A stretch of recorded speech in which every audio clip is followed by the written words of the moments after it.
E se uma inteligência artificial moderna pudesse analisar a mente do homem, considerado o mais sábio da história?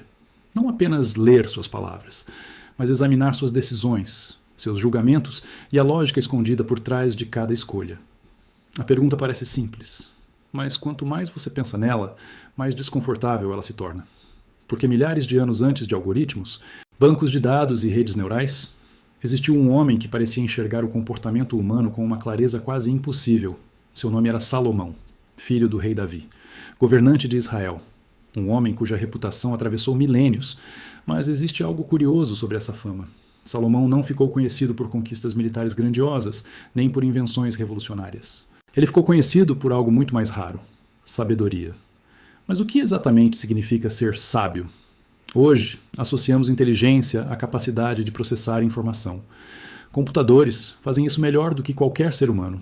Uma inteligência artificial pode analisar milhões de dados em segundos. Pode detectar padrões invisíveis para qualquer mente humana. Mas quando analisamos os relatos sobre Salomão, percebemos algo diferente. Ele não parecia apenas inteligente. Ele parecia entender pessoas. E isso muda completamente o jogo. Imagine alimentar uma inteligência artificial com todos os textos históricos atribuídos a Salomão. Cada provérbio, cada julgamento, cada decisão registrada. O objetivo seria simples: descobrir se existe um padrão lógico por trás da sua famosa sabedoria. Seria possível transformar a sabedoria de Salomão em um algoritmo? A resposta começa a aparecer quando analisamos um dos episódios mais conhecidos da história antiga. Duas mulheres aparecem diante do rei. Ambas afirmam ser mães do mesmo bebê. Não existem testemunhas. Não existem provas. A palavra de uma contra a palavra da outra. Qualquer decisão errada significaria entregar uma criança à pessoa errada. É o tipo de problema que desafia qualquer sistema de decisão. Se uma inteligência artificial enfrentasse essa situação, ela buscaria dados, evidências, probabilidades. Mas Salomão fez algo completamente inesperado. Ele pediu uma espada e ordenou que o bebê fosse dividido ao meio. Metade para cada mulher. Por alguns segundos, o silêncio deve ter dominado a sala. Era uma decisão impensável, cruel, inaceitável. Mas então algo aconteceu. Uma das mulheres entrou em desespero. Implorou para que a criança fosse entregue a outra mulher. Preferia perder o filho, a vê-lo morrer. A outra mulher permaneceu fria, sem reação. E naquele instante, Salomão tomou sua decisão. Entreguem o bebê à mulher que implorou pela vida da criança. Ela é a verdadeira mãe. O que aconteceu ali foi extraordinário. Salomão não tentou descobrir quem estava dizendo a verdade. Ele criou uma situação onde a verdade se revelaria sozinha. Em termos modernos, ele executou um experimento psicológico em tempo real. Ele sabia que uma mãe verdadeira não suportaria a ideia de perder o filho, mesmo que isso significasse entregá-lo a outra pessoa. Esse tipo de raciocínio revela algo fascinante. Salomão não buscava respostas apenas na lógica.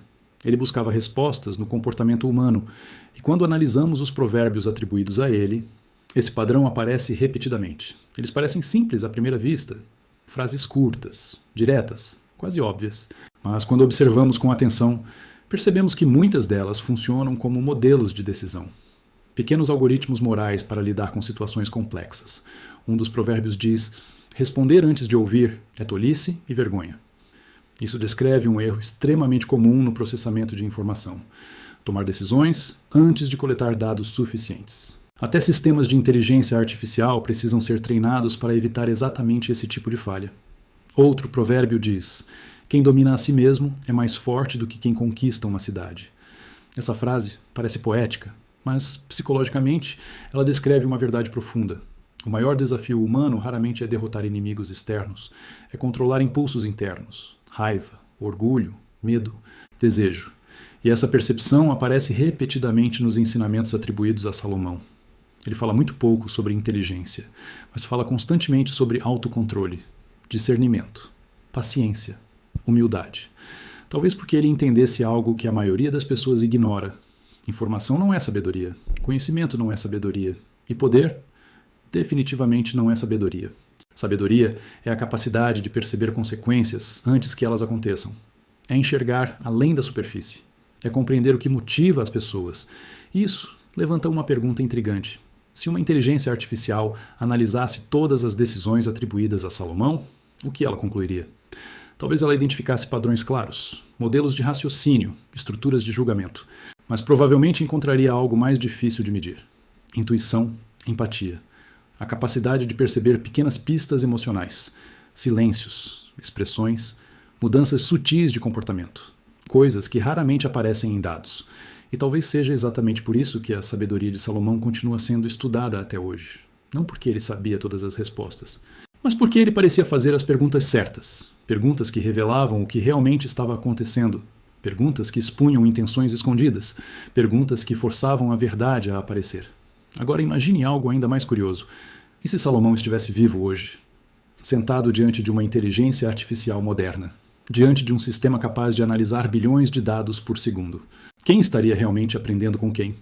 A máquina poderia estudar cada decisão dele, cada padrão de pensamento, cada estratégia de julgamento. Mas talvez acabasse descobrindo algo inesperado. Porque inteligência pode ser construída, pode ser programada, pode ser treinada, mas sabedoria parece surgir de algo mais profundo, da experiência, da observação silenciosa, da compreensão das fragilidades humanas. E talvez seja por isso que, mesmo vivendo na era das máquinas inteligentes, continuamos voltando às histórias de um rei que viveu há 3.000 anos. Porque, no fundo, todos nós ainda estamos tentando entender a mesma coisa. Qual é a verdadeira diferença entre saber muito e realmente entender a vida? Talvez a inteligência artificial um dia responda essa pergunta. Mas, por enquanto, a resposta ainda ecoa nas decisões de um antigo rei chamado Salomão.